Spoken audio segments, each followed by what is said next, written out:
दोस्तों नमस्कार। आज हम बात करेंगे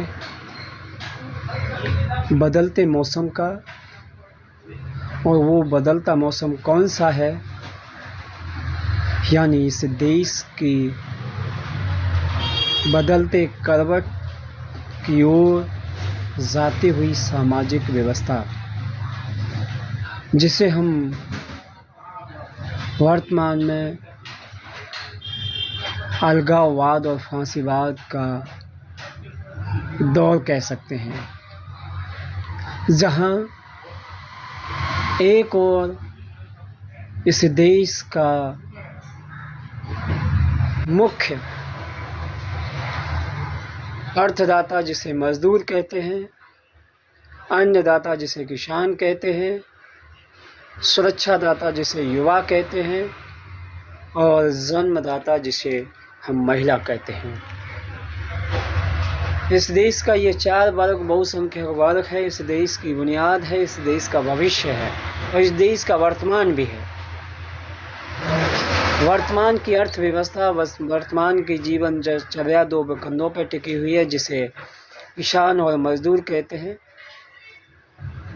वर्तमान का भविष्य बिना रोजगार के नहीं संभव होगा, और वर्तमान के साथ साथ हमें भविष्य को भी बचा के रखना है, क्योंकि महिला की जब तक हम सम्मान नहीं करेंगे, रक्षा नहीं करेंगे, तो भविष्य युवाओं की जब तक हम रोज़गार नहीं देंगे, सुरक्षित नहीं रखेंगे, उनको आगे के लिए ताकत नहीं देंगे बढ़ने के लिए, उनके उद्देश्य की पूर्ति के लिए रोज़गार और संसाधन मुहैया नहीं कराएंगे, तो वो भविष्य गर्त में चला जाएगा और हम किस किनारे बैठ जाएंगे हमें खुद नहीं पता। तो सम्मानित साथियों, आज इसी परिप्रेक्ष्य को लेते हुए आप सबसे बात रखेंगे और एक ऐतिहासिक व्यक्तित्व, फिलोसफर, अर्थशास्त्री, समाजशास्त्री, दर्शन शास्त्री, राजनीतिक लेखक, विचारवादी, ऐसे ही महान व्यक्तित्व का आज जन्म दिवस है।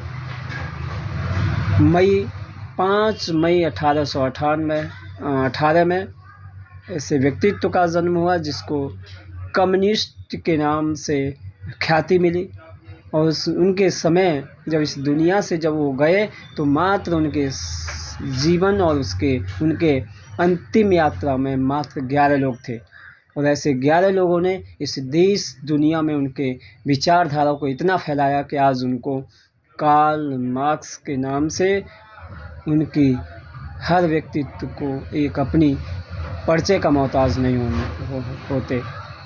तो ऐसे ही व्यक्तित्व के द्वारा लिखी एक पुस्तक जिसने पूंजीवाद की जड़ हिलाई और अनेकों क्रांति पैदा की, और उस पुस्तक का नाम है द कैपिटल, जिसने पूंजीवाद और सामंतवाद को झकझोर के रख दिया, और उस क्रांति से पैदा हुई देशों की, जिसमें सबसे ज़्यादा रूस का क्रांति जो हुई वो उसी द कैपिटल की पॉलिसी और थ्योरी के आधार पर हुई। तो सबसे पहले उस व्यक्तित्व को हम नमन करते हैं, वंदन करते हैं।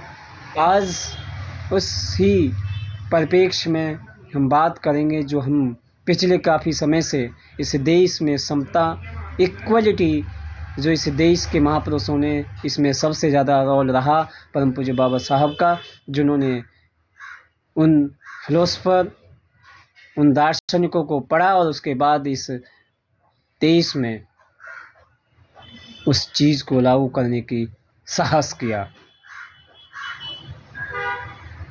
इक्वलिटी, और वो सारे शब्द इसमें भारत के मूल संविधान की प्रस्तावना में भी अंकित हैं। तो सम्मानित साथियों, अभी इसी परिप्रेक्ष्य में हम देखते हैं, गौर करने की कोशिश करें कि अभी हाल में भारत में राजनीति का ऊंट किस करवट बैठ रहा है, और बैठने के लिए उसे मजबूर किया जा रहा है। जैसे कि अभी 5 राज्यों के जो इलेक्शन हुए उसमें आप देख सकते हैं कि अभूतपूर्व परिणाम हुए। एक स्टेट ऐसा है जहाँ राजनीति की एक कड़ी को ध्वस्त करने के लिए बहुत सारे वोटर्स को ख़त्म कर दिया गया। इनको मौका ही नहीं मिला। लोकतंत्र में नागरिक तो हैं, लेकिन उस लोकतंत्र में अधिकार नहीं है आपको अपने मत को समर्थन देने का। आपके मत का किसी को समर्थन मिले, ये आपको अधिकार नहीं है, वो अधिकार छीन लिया गया। ये लोकतंत्र की सबसे बड़ी हत्या। दूसरी जगह जहाँ बात करें कि एक विचारधारा को पैदा किया गया और उस विचारधारा के आधार पर उस कम समय में सर्वोच्च शिखर पर बिठा दिया गया, एक स्टेट का मुख्यमंत्री बनाया गया भाई विजय थालावत। तो ये दोनों परिप्रेक्ष्य इतिहास के पन्नों में दर्ज हो गए और इन्हीं सब बातों को विश्लेषण करेंगे। क्या सच में इन दो राजनीति के पृष्ठभूमि को हम समझें और समझने के बाद हम कोशिश करें, क्या ये कोई सोची समझी साजिश तो नहीं? क्या इसमें कोई गहरी राजनीति तो नहीं? क्या इसमें राजनीति की गोटी को, मोहर को किसी राजा को मारने के लिए उस गोटी को स्थापित तो नहीं किया गया? क्या इस राजनीति के पूरे ध्रुवीकरण को घुमाया जाता है और घुमा करके इस पूरे राजनीति का एक केंद्र बिंदु बनाया जाता है और इस केंद्र बिंदु के आधार पर इस पूरी राज्य व्यवस्था, शासन व्यवस्था, लोकतांत्रिक व्यवस्था, कानून व्यवस्था और विधायिका का केंद्रीयकरण करके इस देश के मजदूर और मजदूर वर्ग को कहीं ख़त्म तो नहीं करने की प्लानिंग बनाई जा रही?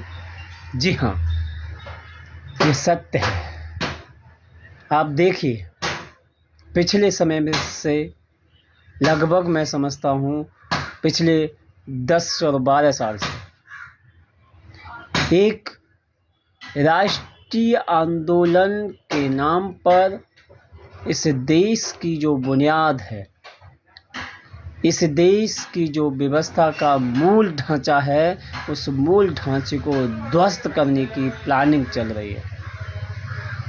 और वो मूल ढांचा क्या है? इस देश का मजदूर वर्ग।